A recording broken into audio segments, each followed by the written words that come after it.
Welcome to At the Vanguard. We're TB Vanguard, and our motto is 4 fans, 5 fans.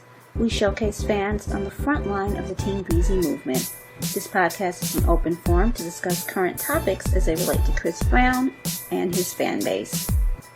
Hey, welcome to At the Vanguard. Today is January 6th, 2025, and we'll go ahead and get started. I'm Nikki. I'm Paula. I'm Dee. I'm JP.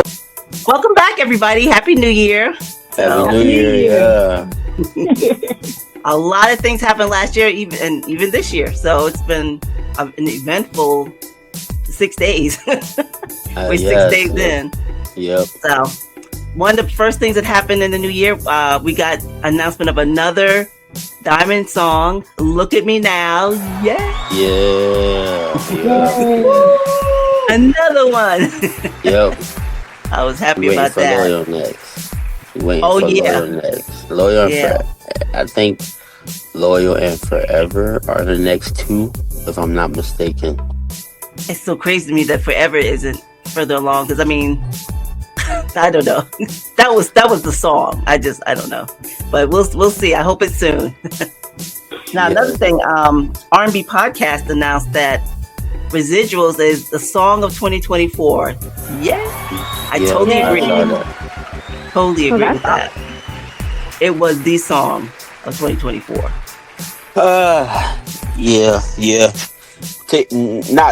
To me, Delusional would be my song of 2024. But what's your song? Delusional. Oh, Delusional. Yeah. But I mean, it's Delusional. Residuals had quite an impact, though. I mean, yeah. Everybody was playing it, and that picture of him with the mic is like iconic at this point. It definitely is iconic. Now, also pardon? It's like you don't even need to hear him saying. All you gotta do is just see the mic, and you already know what song it represents. Exactly. Now, also, the Nami Boots debuted on December 31st. December 31st. Oh my God, I forgot what they're called. Frequency. Thank you. The Nami. I thought Ange would be here. That's why I was like, Ange will remember it. But okay, yeah, Frequency. The Nami Boots debuted December 31st, and they sold out within a day. So, yay for that! Another success for him. Yep. I just saw John ask everybody what do they think about doing children's sizes. I'm like, my thing was like, children's sizes should print faster, and people buy a lot of stuff for their kids. So yeah, they might as well. Good idea. Might as well. Might as well, yeah. Of course, I don't remember is Lovey's birthday the 7th of January? Yeah, I don't know. I don't keep up with the kids' birthdays and stuff. So I know. I just for a while I did, because her birthday was like the beginning of the year, but it's gone now. But she had her 3rd birthday Saturday. The 3rd birthday party. She was a mermaid theme, very cute. Everybody saw that? Aw, yeah, I did. She's one of those pigs, yeah, adorable. Yeah. Had an octopus. That was funny. That was funny. Now, the main thing that happened, of course, in December, the big exciting thing was the Breezy Bowl. Wow. Johannesburg. What are some of your impressions, Dee? Your takeaways? I mean, I thought it was overdue on the stadiums. And I think it just spoke to Chris's ability to draw huge crowds and be appreciated so much outside the United States. So I loved it. Nikki? Same. Okay. I like obviously the videos, but I always like the images that you see when he gets to perform in stadiums, because you get to see like the entire, crowd. Yeah. And like their reaction to all of that. So I always love when he goes overseas, because for so long he couldn't. I think he just gets a kick out of that, and they just really enjoy when he's there. Yeah. So JP? Okay, so for me, yeah, it was awesome. Cause I did the live streams. Like I was watching the live streams. So Oh, cool. yeah. So every time he did a performance, I was screen recording and then immediately posting to my Twitter, so that people who didn't watch it could just watch it on my Twitter. But it was dope. My favorite takeaways were hearing "Don't Judge Me" in the stadium. That was amazing. Yeah. And then Angel Numbers 10 Toes in the stadium, and they were so loud. Yeah. The live stream, like you can hear the live stream. You can hear how loud they were during the live stream, but when people uploaded their videos, like better quality videos, oh my gosh, they were just so loud. So loud. I don't want to go into too deep in detail because I'll be talking here forever. Go ahead. The way that he closed the show, of course, him flying, everything was dope. But the way he closed the show, it was so special because it's legit. Like he waited his whole life to perform in these stadiums, and it finally happened. So, he felt like he could dance forever. So I feel like the number one takeaway was the closing song. And I had a debate on social media. I was like, so what song do you think he'll close with? And I didn't mention Forever, but I felt like it would be something like that. Mm-hmm. But yeah, I think that was a perfect choice. It's legit Super Bowl-esque. So yeah, I mean. Oh yes. Yes. It was as big, exactly, just as big. The thing is, he used a different one when he went to, used a different song for São Paulo in Brazil.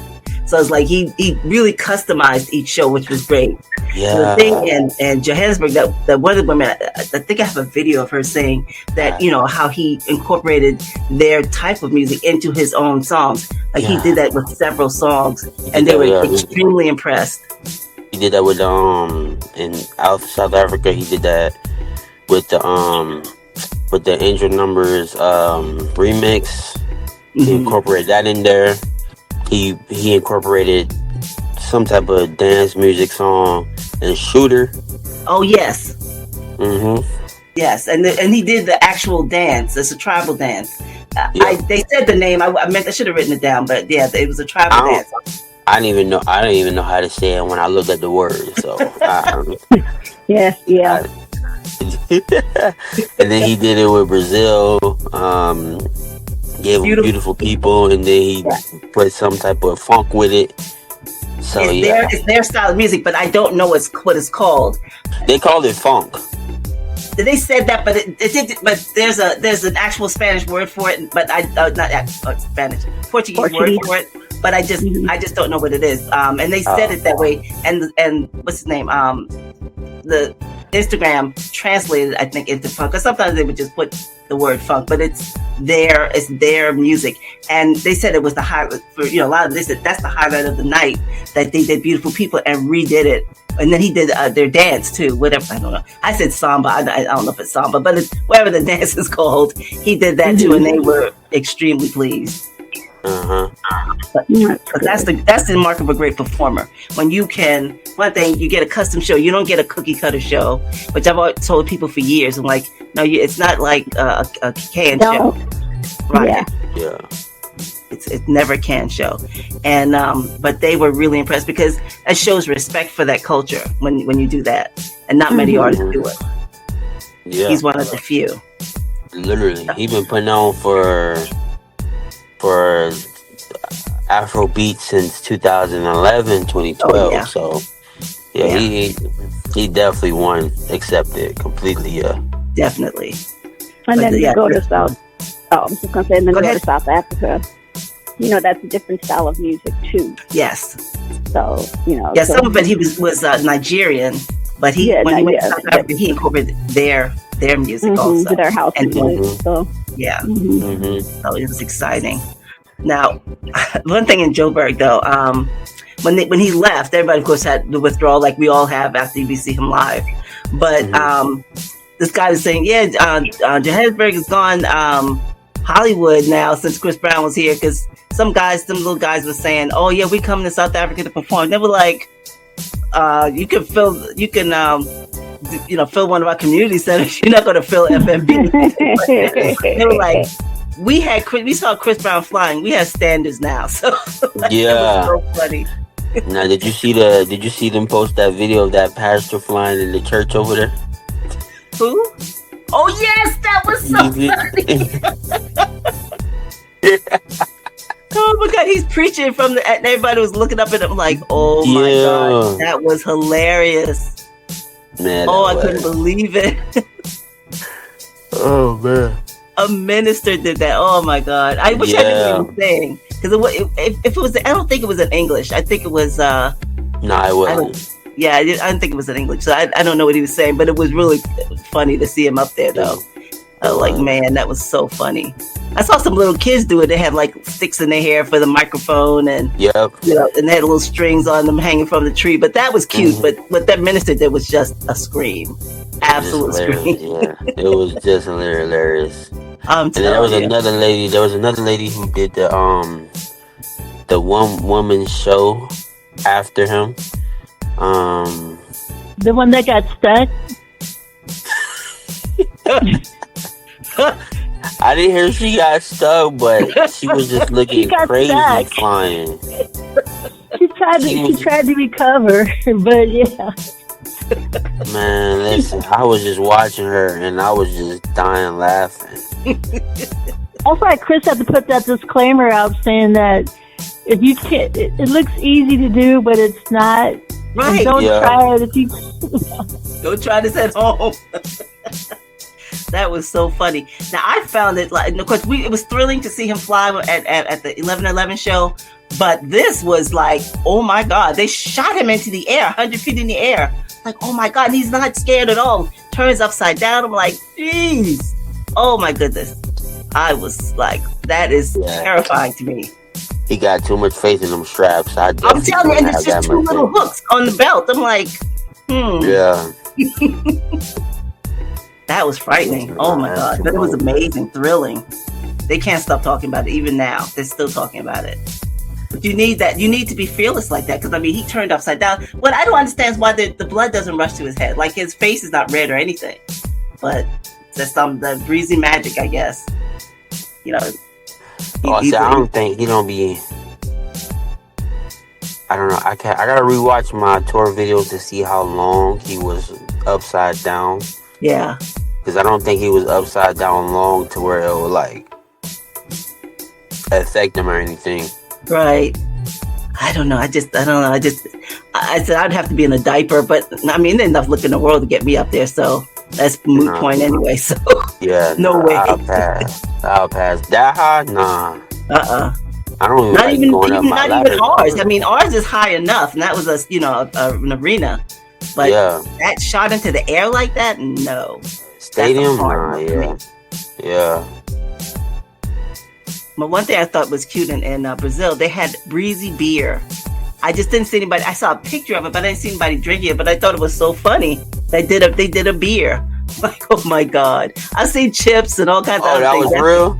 Yeah. That was real? Oh, I thought that was photoshopped or AI. I didn't think that was real. I thought that was so funny. But yeah, different countries do different things, and but I just thought that was so funny. But yeah, that was a great ending to the year, and then it kicked off, the new year getting a another diamond song, and yeah, it's been a great time for him. This has been his year. It's been his era. Yeah. So, yep. Well, we can only go up from here. So. Yep. One other thing I wanted to talk about, though, just before we go, I saw a DJ, the name of this DJ, and he's in Brisbane, Australia, and they do fairly often. They have Breezy like a tribute parties. And all they play is his songs. But he said they haven't even played the same songs at every party. That's how many hits he has. Oh, it's the Wednesday link up on TikTok. the Wednesday link up. But yeah, I thought that was amazing that they did that. But Australia's been feeding for him just like Brazil. So at some point they're gonna make that happen. I'm sure. Somehow they'll make that happen. Oh, him to Australia. Yeah. Yeah, he need to go to. Yeah, he definitely need to go, man. I'm pretty sure they're gonna be just as loud as Brazil and South Africa. Oh yeah, they're ready for him. But I don't really think nobody's going. I really don't think nobody's gonna beat Brazil, man. Oh my god. I know. They were out there like no, not even just that. The when they were going for the tickets, everybody went, and they didn't really buy a lot online. They got in line, bought their tickets, and when the sold out, they stayed there. They were going to stay there until they get another show, and that's how they got a second show, and it just sold out just like that. Another 55,000. I'm like, oh my god, that's dedication. And these people met his dancers at the airport. I know. I was like, I was critical of it. I was like, bro, that's not cool. But bro, they were too excited. So I know. Yeah. But I ain't never seen something like that before, where they tried this dancers. I ain't never seen. The dancer was a little frightened. I saw they were a little scared. I said it. I'm like, bro, they look legit scared. Yeah. But I'm sure they were excited in the end anyway. But I'm sure that was pretty scary though. It was intense. But But yeah, they love everything Breezy, and they have parties on Friday nights. And they haven't been there since 2011. Parties on Friday nights with Chris Brown music. I'm like Breezy parties. I'm like every Friday night. I'm like, wow. Sao Paulo loves Chris Brown. Let me tell you. Oh yeah. They're really dedicated. Really dedicated. Mm-hmm. But yeah, that was. It's gonna be a long time before we live that down. And they're all going through withdrawals just like we do. Mm-hmm. Seeing lots of videos about that. Does anybody have anything else they want to bring up? Actually, I was going to say that I think yesterday all the votes for the Grammys were due. I believe it was yesterday. Yes. Okay. So everything should be locked and loaded, right? Right. We'll just keep praying for that. He deserves them. He deserves it. He deserves a couple of them. Definitely. Definitely. Yeah. So, see what happens. Grammys. Okay. Well, Nikki, you want to take us on out? Sure. All right, everybody. Thanks for joining us. That's all we have. Have a great week, everybody. Good night. Good night. Good night. Bye. Good night. Bye. Thanks for joining us on this episode, and we hope you'll join us again at the Vanguard.